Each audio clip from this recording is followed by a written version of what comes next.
My cousin asked my daughter to perform at her wedding, then accused her of upstaging the bride after she got praised for her performance. Now my daughter hates her life because of the lies being spread on Facebook. Posted by you/Finances. The reason I'm posting is because of my daughter, who has been struggling in the aftermath of a recent performance. I'm sorry in advance for how long this turned out, but I would greatly appreciate any advice from fellow aerialists.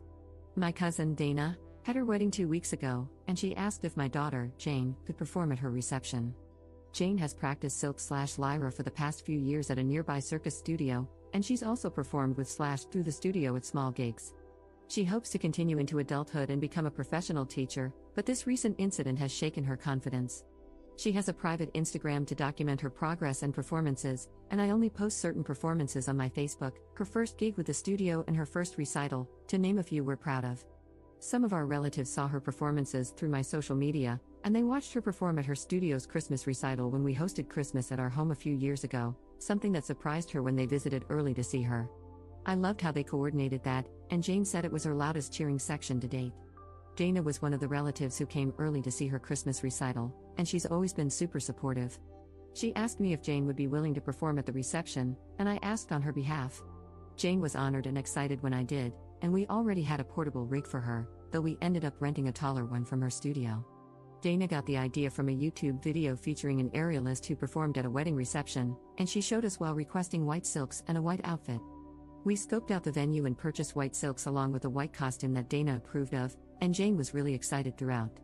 Jane even worked on choreography to a song that Dana requested, and she put a lot of time into it, even asking one of her coaches to help her with it. Dana insisted on paying her for the gig despite Jane not expecting to be paid, and she gave her a few $100s. However, Dana has since had a change of heart. Jane received a standing ovation after her performance, which surprised her, but we didn't know anything was wrong until Dana went on Facebook a few days later. Dana said she didn't approve of the outfit Jane wore, that she had specifically told her not to wear white. She also claimed that my husband and I pressured her into having Jane perform and that the performance gave off an unclassy vibe, lies that my husband and I couldn't believe. We had sent Dana numerous costume links and purchased the one she liked. There was also nothing wrong with Jane's performance. Dana was one of the people cheering afterward. Jane received nothing but compliments, but I'm disgusted that she had to see that post after all the work she put into it. For what it's worth, the post had comments disabled. I called Dana to confront her about the lies, but she didn't pick up despite numerous calls. I then called her parents, who, like us, had received messages about her post. They said that Dana was wrong, apologized on her behalf, and expressed their own disgust. Dana's mom also told me that Dana had vented to her before making the post. She said Dana regretted asking Jane to perform because of the attention, compliments and cheers Jane received. Dana's mom also said Dana felt upstaged by Jane wearing white and hearing how good she was. Dana's parents tried calling her after she made the post, but she didn't answer. Their previous conversation had ended with them telling Dana she shouldn't be bitter, especially since she specifically asked Jane to perform. Dana's parents reported the post, as did we and others, and we've shared the truth with those who reached out. We also made a post to explain our side and stand up for Jane. We have text proof of sending the costume links that Dana chose. Dana's parents also requested to talk to Jane on the phone to apologize for Dana's behavior. My husband and I told Jane that Dana was wrong and that we'll be distancing ourselves from her permanently. Dana's behavior surprised us, as we'd seen her grow up. Granted, we only see extended family for Thanksgiving and Christmas because we live far away, but other relatives were surprised too, as this seemed to come out of left field. Maybe there's a side of Dana we'll never know from our limited holiday and milestone interactions, but our focus is on Jane. We've tried to cheer Jane up by offering to take her to dinner and suggesting other activities, but she's been hurting, which is why I'm here. Jane hasn't practiced, at home or the studio, since the reception, and I don't want to invade her space at the studio by asking or telling anyone there, in case she doesn't want them to know. She asked me to return the white silks and costume after being so excited to receive them. She's also said she's going to take an extended break from aerial to reconsider if she wants to continue. Beyond aerial, she's taken a break from seeing non-aerial friends too, choosing to pretty much keep to herself. We would appreciate any advice from fellow aerialists on how to lift her spirits. We've reminded her of how proud we are, along with the many compliments she received, but she's asked for space and for us not to talk about it. We're going to respect that and let time do its thing, but we'll consider any advice from other aerialists who can relate to the time and work she put in. Sorry for this being so long, but we appreciate anyone who reads and takes the time to reply. Update 2 weeks later. Before I get into what's happened since my last post, I want to thank everyone who took the time to comment. Two pieces of advice really stood out, and I'll get to them shortly. Since my original post, Dana's Facebook post is gone. I don't know if she deleted it or if enough people reported it for Facebook to remove it, but we're glad it's gone. She never apologized to us, or Jane, or even bothered to call, so our position on being permanently done with Dana stands. My husband and I made a post on my Facebook addressing the lies she spread about our daughter. We shared photo proof of Dana's text where she approved of Jane's white costume from links we sent, not to mention the song choice she provided. Better yet, Dana's mother reposted it on her account, which really surprised me. Dana's mother wrote that they loved Jane's act and disapproved of Dana's actions. My husband and I also made sure Jane was okay with us addressing it on Facebook, and she said it was fine. Normally, I wouldn't use Facebook to address drama if it were aimed at me. But since this involved a grown adult attacking a minor, we felt the need to address it publicly because she disparaged her publicly. Jane will remember whether we stood up for her or not years from now.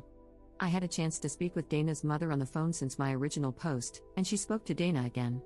Dana reiterated that she regretted asking Jane to perform, but she harped on the standing ovation, which bothered her the most. Dana told her mother she expected Jane to get some polite applause, but the overwhelming response really set her off. She expected the loudest cheers to come when she and her husband entered the reception, but instead, they went to Jane. Dana and her husband also received a great reception when they entered, but Jane's performance did too, and Dana didn't expect that.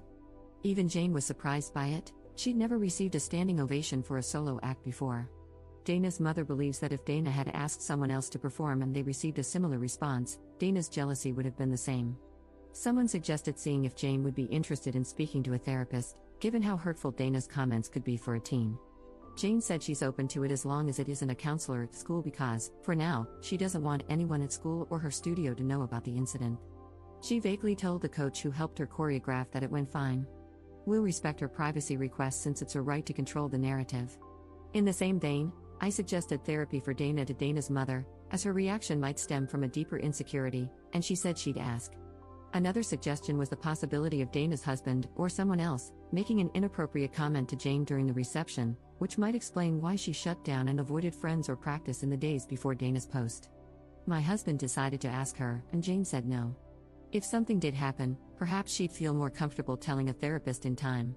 On the bright side, Jane said she might want to try a different aerial studio because she doesn't want to answer questions about how it went or share a video at her home studio. We'll help her find somewhere new as she asked. We hope she doesn't permanently leave her current studio because she has friends and supportive coaches there, and she performs with that studio's troupe at festivals and gigs. However, I completely understand the need to sometimes go somewhere new for a break, and we hope that helps her. She hasn't decided for sure yet, but if she does, we'll support her. She still wants an extended break from aerial in the meantime. Even if when she goes back, she said she may never want to perform again and would rather practice leisurely. That's one reason she doesn't want to return to her home studio, where she's part of their troupe. She asked if we tell her troupe coach that she won't perform with them anymore if it comes to that. If that's what she wants down the road, we will. Hopefully, time heals this wound and helps her at least keep the friends she has there, but all we can do is hope. Second update 1 month later. This is going to be the last time I update, and I want to thank everyone who gave advice. In my last post, I mentioned that Jane said she'd be open to talking to a professional as long as it wasn't anyone from her school, and we agreed to accommodate her. However, she changed her mind shortly after and said she wanted to talk to her coach instead, whom she had been brushing off since the reception and being vague about how it went. She and her coach put a lot of time into choreographing the act for Dana, and she didn't even charge her for the sessions to do so. Her coach is also part of her circus studio's performing troupe and has always been supportive and understanding. We supported her decision to talk with her coach, and they had an in-person conversation. It was after they spoke that Jane came to me, following her coach's suggestion to do so. I'm going to be somewhat vague about certain details of our discussion. She also asked to speak to me first before we talked to my husband, and that's what we did. Jane opened up about how Dana sent a private message to her Instagram the day after the reception, but to her personal Instagram, not her private circus one. Dana's private message was just as bitter as her Facebook posts but much more hurtful. Dana called Jane derogatory sexual terms in her message, and I can't express how angry my husband and I still are. Jane said she was surprised upon receiving the message. Dana had always been supportive of her craft, even giving her a standing ovation along with her husband. Looking back, Dana probably did so because everyone else was doing the same. Dana also wrote that Jane only received the ovation because they were family who were biased and couldn't tell the difference between a good and bad aerialist. Jane blocked Dana long before we spoke, and she said she was hurt because Dana had been one of the relatives who came up for Christmas early when we hosted some years back, just to attend her studio's Christmas recital, which had surprised her. We all went out to dinner afterward, too. My husband and I tried our best to remind her that Dana's reaction was a reflection of her insecurities rather than anything Jane did. If the best man had given a speech that garnered the same reaction, Dana would have directed her vitriol at him instead. Jane said she understood that it wasn't her fault, but there was more in Dana's message that hurt her confidence, such as bodily comments that were disgusting. She said she might return to Ariel at some point, but that she still needs time and is unsure about performing again compared to just doing it leisurely. We told her, among other things, that we commended her decision to speak with her coach and that we'll respect her ultimate decision. Jane also said that she didn't tell us immediately because she wasn't sure if she wanted further drama with Dana if we told her parents about the message. However, after some time, she said she actually wanted us to tell them because she felt that Dana deserved repercussions for it. She said she was surprised that Dana's parents had called her out publicly, on Facebook, without knowing about the message, so that made her feel comfortable with us telling them. Jane also saved a screenshot of Dana's message. While we agreed to tell her parents, we suggested that she delete it afterward because it's not good to carry around hurtful things. She's also still open to speaking to a professional about the other aspects of Dana's message that hurt her deeply, as long as it's no one from her school. We are currently in the process of finding a therapist who can help with some of the insecurities that led to her shutdown in the weeks after the performance. I honestly cannot thank her coach enough, but I just want to touch on a few more things that were suggested in comments. I received a few DMs saying we were just as bad as Dana for addressing her lies on Facebook, so I want to be clear. My husband and I rarely use Facebook, and if someone had started drama with me on a Facebook post, I wouldn't use Facebook to address it personally. I'd opt for a call instead. However, since Dana disparaged a minor publicly with lies regarding costumes we had text proof of her approving, we felt the need to post those messages proving she had signed off on them. We asked Jane if she was okay with it first. The other thing a few people asked was whether her costume was potentially inappropriate. The costume we purchased came from a website that many professional circus performers use, including some who used to be in Cirque du Soleil and tag the shop while wearing it on their socials, and we've purchased other costumes from there in the past.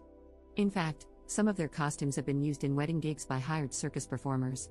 Jane's costume also received many compliments, but we're glad Jane realizes that she isn't responsible for Dana's insecurities. This was also Jane's first negative experience in her young performing career. Despite knowing Dana is entirely at fault, her words still hurt because they had been close before this. Jane has kept in contact with her coach since, and she's even considering a different apparatus to take her mind off of silks, which are temporarily tainted for her. We hope that time in therapy will help her with whatever she chooses. Her coach has also floated the idea of organizing a hangout with her troupe completely outside of aerial activities, like a zipline/rope course day, to get her mind off things while spending time with her friends, and Jane said she'd be open to it. Dana's parents also sent Shari's berries for Jane, which was really sweet, and Jane sent them a text to thank them, too. Regarding Dana's parents, I discussed the private message with Dana's mother, and she was even more disgusted than before. She said that she and her husband would deal with it and that there'd be permanent changes to their relationship with Dana until she apologizes, and even beyond that. She also apologized to us on Dana's behalf and said she didn't raise her to be like that.